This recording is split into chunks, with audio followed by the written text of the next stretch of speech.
Now we will hear comments from Dr. Malka Greenberg, who's an associate fellow at the Harry Truman Research Institute at the Hebrew University. For her PhD from the Department of Geography, she made research on how women from the city's various communities perceive the city and navigate through it in their everyday activities. Dr. Malka. Thank you very much. It's hard for me somehow to talk after Niveen's talk, because I feel like, what could I add on or say at this point? I will also say that to some extent I was in academia. I've left academia. I'm now an urban planner working on urban regeneration in Jerusalem. And not long ago there was a meeting that Laura from the municipality, Laura organized regarding women's issues in the municipality, and it was very clear that and my job was, what I felt was to at least bring some of the Palestinian voices to the city municipality as a certain agency coming from the university. But when it comes down to the practicalities of the everyday life of Jerusalem, of the differences, of the different contexts, occupation of East Jerusalem on the one hand, and everyday life in West Jerusalem, which looks different, which has very different gender norms compared to East Jerusalem.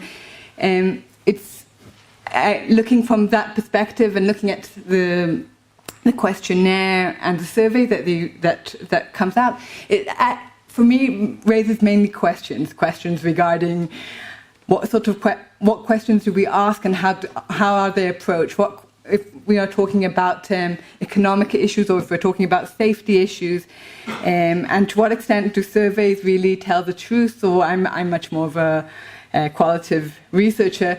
To what extent do they manipulate a certain reality in saying these are the most important topics, or if you just talk to somebody, you'd get a very different reality? And I think that what is important is to try and address these different realities in understanding that they're very different, they're huge injustice, and that are, at least if we're looking at the future, if we're looking at gender relations, if we look. It starts. There is a political level of yes, if we will solve the political solution, maybe then some of these issues will come. And then there's looking at the bottom up situation, and what can be done. And I think that this is a very tricky situation, because I think as Israelis and as a Jewish Israeli, our expectations from East Jerusalem and Palestinians. And this came through in different ways throughout the different talks which I heard today. That yes, Palestinians, if they participate, maybe things will be slightly better. And I think it's very unjust for us as Israelis to expect and to look at it without realizing the total, it's not about, it's understanding the narrative of Palestinians and accepting and respecting their need to boycott, to not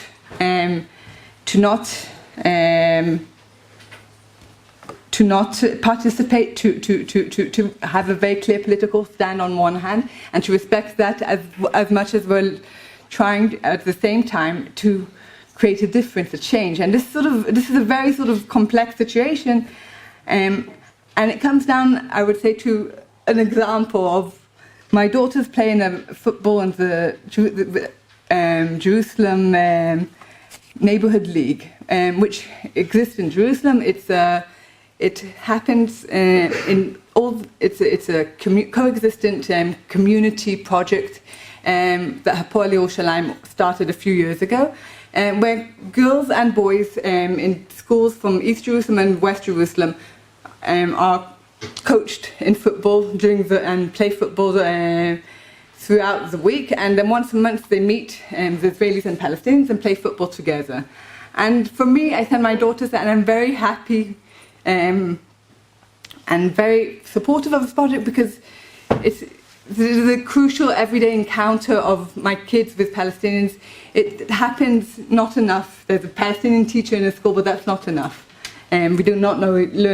They learn Arabic the way we're taught Arabic is not learning how to speak Arabic, and so football is a very important way of overreaching, and this project, which is such a positive project, is also a problematic project. And whenever we look at projects that can make certain changes and are meaningful, they're also very problematic. And I think that this sort of dance that we are trying to create between a vision of creating change and what can be done, and respecting Palestinians' political possibilities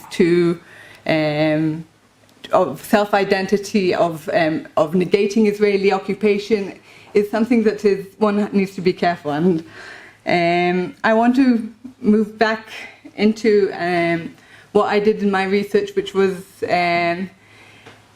talking about the connection. And I think what I would say is that when we look at Jerusalem and we're looking at the meaning of the occupation in Jerusalem, is to see the intersections between the occupation, the conflict, and how it affects everyday life, and that it has very clear gendered aspects, which Niveen talked about.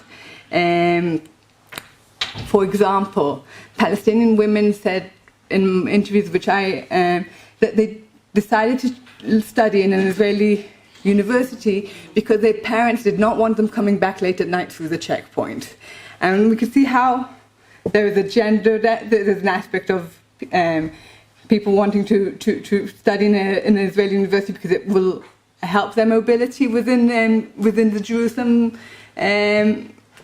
city and help them economically. But on the other hand, we could also see that the patriarchal society and how it connects and how the checkpoints relate. It's a question of coming back late at night through the checkpoints. So I would like to talk about. I want to give an example, and I think it's regarding this everyday mobility and how it comes across in the city. And I also want to take it on to probably the next topic, which will be the spaces of encounter. So this is a drawing of Amal from Atul and of her vision of the city. Oh, you can't see anything. That's great. I've been talking to myself. I was showing you pictures all the time, but it didn't help. So one of the... So I wasn't talking about it because it was just in the background, and I think that it helps having... There was my presentation, and there was this presentation.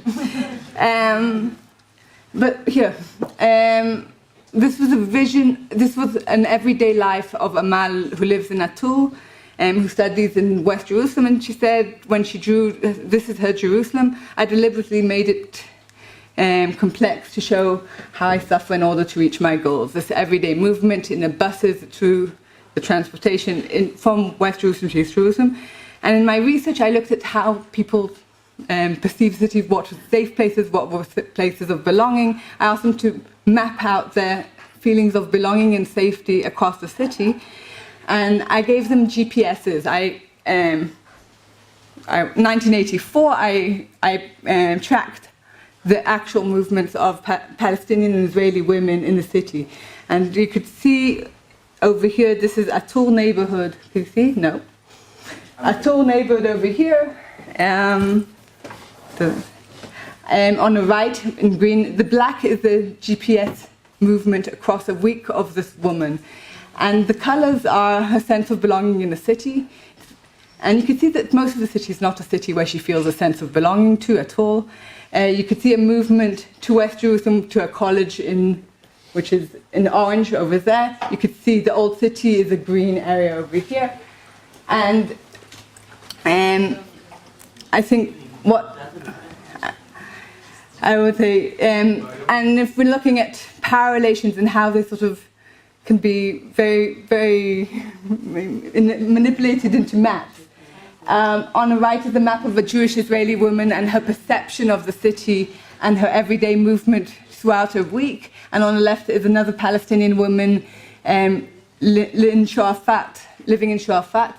And Samira studied for 4 years in a Hebrew university. She lives in Sharafat, which is green. The whole city is a space where she does not feel belonging. But you can see that her movement is not a segregated movement. And this is something, the non-segregated movement across the city is something that we need to address in the city of Jerusalem, because this is something which is new, which is not as, we're talking about a segregated city, and when it comes to looking at the way the municipality looks at both different parts of the city, the segregation is very, very high. But if we look at where people move, where people spend their everyday, where they work, where they eat, where they play, then the city is becoming, in some ways, less segregated. And this is something which, and it's not a question of people want to encounter necessarily. This is the reality of 70% of poverty in East Jerusalem, where the Palestinians have to move into West Jerusalem. They have to rely on West Jerusalem's economy in order to make everyday life work for them. So this is not a sort of idealized, let's go and have a drink in West Jerusalem, but this is an everyday occurrence which is growing much more, and it creates a new reality in the city. I want, the boundaries of what I also want to get, the boundaries between West and East Jerusalem for Israeli Jewish women over here, Netta from Beit HaKerem, is one could see the privilege of owning one's neighborhood, of owning one's area, of feeling a sense of belonging in the city, which is very much an issue of citizenship compared to non-citizenship. And we can also see that her movement is very, very segregated, and that's also a privileged situation where you do not have to cross any boundaries in order to fulfill your everyday needs. Looking at 30 Palestinian women and 30 Israeli women, and this is GPSs for a week, and talking about the divided, non-divided cities, and it's on the one hand very clearly divided, but if we're looking at time spent in different areas, then this situation where Palestinian women have to spend a large time within Israeli space is something which is very clear. 40% of their time outside their home, they were not in what they defined as Israeli Jewish space. And that leads on to what one could look at is what could Jerusalem offer from the bottom. And if we're looking at these areas which are in West Jerusalem or on the seams, it's the university, it's hospitals, it's parks. These are places where there is mutual